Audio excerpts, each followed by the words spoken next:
SBC Media.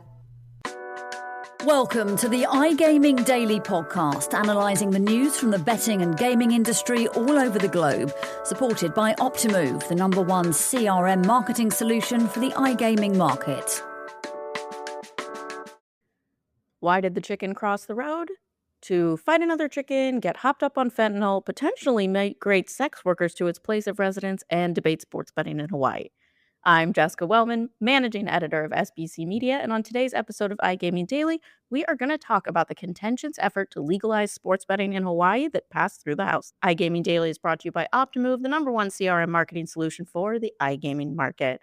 Guys, before we get into what has been one of my favorite stories of the year so far, big introduction, warm welcome to one of my favorite people to work with, Tom Nightingale, who is our senior writer for SBC Americas and Canadian Gaming Business and the editor behind Canadian Gaming Business Magazine. Tom, welcome to your maiden voyage of the podcast. Yeah, thank you very much. It's good to be here. I think you've outdone yourself with that intro, if I may say so. You're always one to lowball your skills, but captured the essence of the story, I think, with the fentanyl and the chickens. Have you been to a chicken fight? I am not. Is it like cockfighting? Is it the same thing? My first-hand experience of chicken fighting is precisely 0. I don't know why I said first-hand, because also second-hand experience of chicken fighting is 0 as well. So. Yeah. Have you been to Hawaii ever? I have not been to Hawaii. I have looked into the possibility of going to Hawaii and then decided to go somewhere closer to home for cost reasons, but it's on the list. So I got to go once when I was a kid, and it is gorgeous, beautiful. There's a reason it is a massive tourist destination, and that's also one of the reasons why gambling in general, not just sports betting, has been something Hawaii does not want. Them and Utah are two of these states that are just like, we don't want the lottery, we don't want anything, please go away. I'm also told, I got a very generous email from a reader that there's a large Mormon population in Hawaii as well, which kind of has impacted some of the gaming bills stalling there. I know when we first got these bills in, I'm pretty sure I told you, write them up, you'll never write them about them again, and Yeah, I said, yeah. lied. So since you've been the one writing everything up, can you give us a rundown? I know there's a few different bills, so maybe just a sense of what kind of bills are out there, and then focus on the bill that is moving forward into the Senate. Yeah, so I mean, there are at least 4 at my count, with obviously HB 1308, Daniel Holt's one, the one that's actually made progress, has its companion bill in the Senate, which actually stalled in the Senate. So we'll talk about the amount of work there is still to do, I think. There are a couple of others there as well that have since been introduced, haven't really got anywhere. There's one that's specifically DFS, I think. There's one that's specifically casino, I believe. This one, 1308, this would be a minimum of 4 online sports betting platforms. I have seen some suggestion that it was up to 4. I did check the language again in the most recent amended version. It does specifically say a minimum of 4 online sports betting platforms. I think I've made that mistake myself. It would also legalize DFS. It would also introduce DFS as well, but as a separate vertical that wouldn't be classed as sports wagering. So it is trying to do a fair amount in one swoop. And you know, they did include suggested tax rate and suggested application fees for licensing and everything, but to say that it has undergone changes would be slightly understating it. It started out pretty low, right? Yeah, it was the tax rate was 10%. The licensing fee was $250,000 for a 5-year license, which I believe you and I had a back and forth about this. I can't remember exactly who it was, but one of the people giving testimony basically said that is not enough money to do anything in this industry when trying to legalize sports betting. So that got real pushback and some serious concerns. And as a result, the tax rate and the application fee have just been completely scrubbed from the language. Like you go into the most recent amended version and there is just literal blank spaces for both of those things. So we'll see what comes of it, I guess, moving forward. Let's start with kind of the pushback from the government on this one. Even though it's like made it over to the Senate, let's just say, like, again, I didn't even think it would get this far, so clearly take my opinion with a grain of salt. But like 1 to 10, how optimistic are we that this actually gets passed into law? I feel like as we were talking today, I'm sitting around about the 4 or 5 out of 10 mark. I'm I going. think.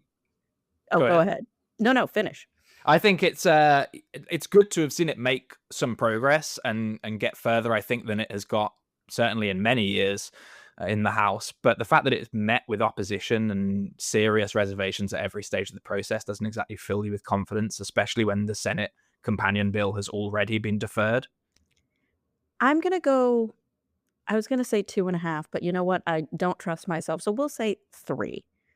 Um, Part of the reason it's getting through and it hasn't before is because President Trump has been pulling all of these federal funds, and the island is freaking out about being able to pay the bills, and they need to bring in revenue. With a 10% tax rate and you barely cover the overhead to regulate a business. Uh, I think what people kind of lose sight of too is in Hawaii, where there is no gambling, you have to create a regulatory body to oversee this. And I think they were going to put it in consumer affairs, right? Something like that.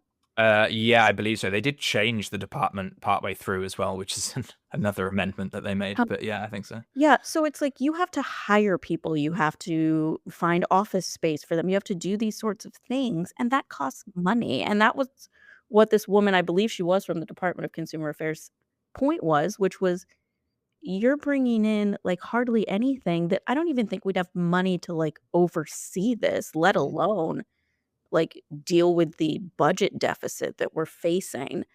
Um, Interestingly, you can look at they have the written testimony posted, and they have most of the testimony is from group government agencies within the state of Hawaii, and they've testified at every hearing.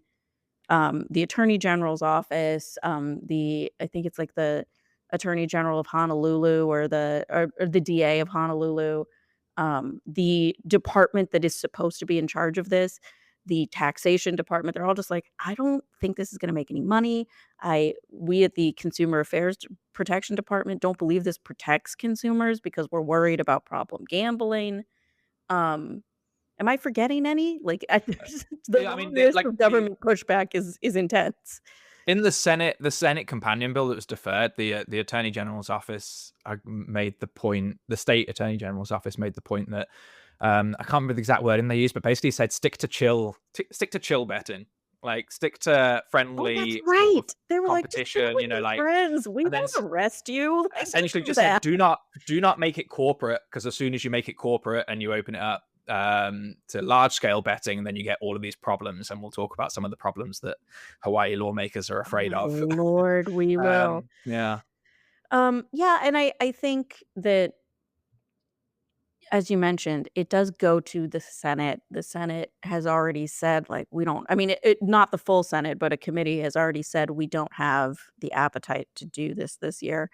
What I kind of love about the Hawaii legislature, we just have spent so little time with them, I didn't know this, that you can vote yes and be like, "But I don't like it." Yes with reservations, which is a great category, that, both of the committees that it advanced out of in the House, it was like, yeah, it did, but I think a majority in both of those were like, I mean, we can talk about it, but, ooh, I don't like this. Um, the full vote, though, actually more supportive than I thought, right?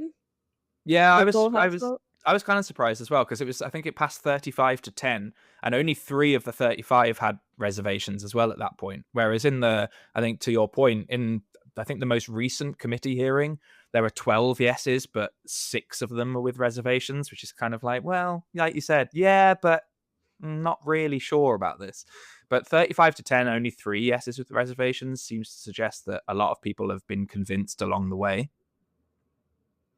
Yeah, I don't it's hard to read the temperature, especially because a lot of, the government affairs people are not I I wish I'm sure they're like, I'll happily go to Hawaii and stump for sports betting," but most of them have been remotely testifying, and calling in, and so I don't have as good a beat on the ground about where lawmakers are at on this.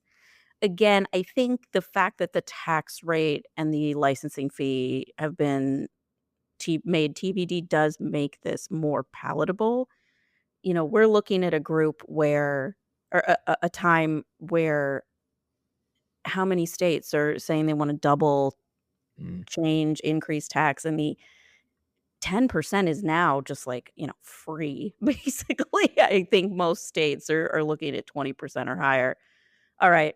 We've talked through the actual important meat of the stuff, but guys, when we come back, you don't want to go away because this is the fun part. We're going to break down some of the very intense criticism that came on the House floor debate around this bill. SBC Leaders connects the gambling industry's top-tier operators and associations to share the best ideas, collaborate on solving the biggest issues, and push innovation throughout the betting and gaming industry.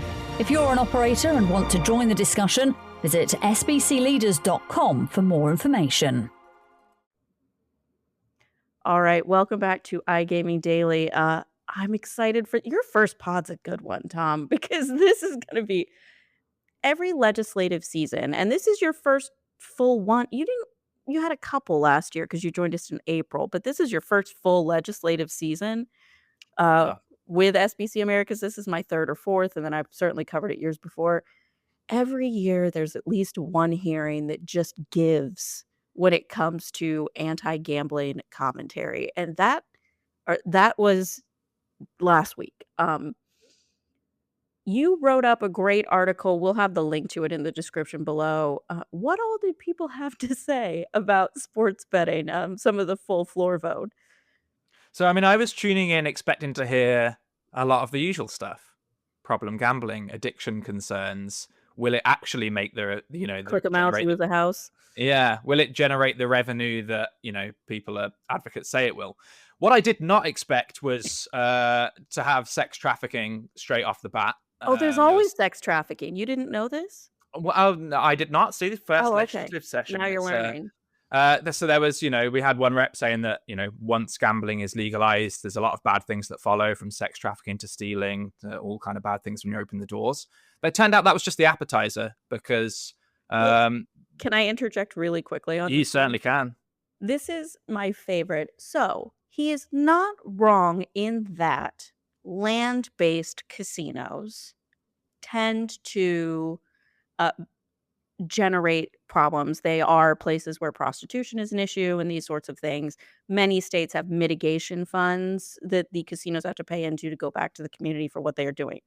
A reminder, this is an online-only sports bill. So the idea that, like, now that you can get DraftKings on your phone, women or men or whoever are going to flock to Hawaii to become sex workers is kind of delightful as an argument. Continue. Speaking of delightful arguments, I did also enjoy the Rep Iwamoto, I believe, who said that local game rooms and chicken fights, which she was clear to say that she does not support, they contribute to a circular economy because the money stays within the community, whereas online gaming, most of that money is just going into another state, perhaps, were her words. I've never heard the chicken fight comparison, so that was a new one for me. I don't know about you. I haven't heard it, but I was saying this to a friend of mine yesterday. She's not wrong. I mean, this is the problem that seems to keep cropping up in these hearings across the country. And I believe it was Hawaii, where they were kind of asking, how many people are you going to hire? What is the economic impact of this? And the MGM rep did make the argument that when you legalize sports betting, there is more interest in sports. And so in theory, you're going to have more gatherings with friends to watch sports. And in turn, you might get more servers and bartenders jobs in Hawaii, which I appreciate the effort. But God's honest truth is, if each of these at least 4 operators create one job, I mean, maybe I'm not positive because you do have to have usually servers set up in the state and that sort of thing. So you do bring a little bit of economic impact that way, but like they're not going to open an office in Hawaii. That's not happening. That's not the way these companies are set up. And I think that these major companies, now that we've seen the way things are going and it is this clear dichotomy in the sports betting space, it's not like the gold rush of before where we naively perhaps believed that local operators can come in and succeed.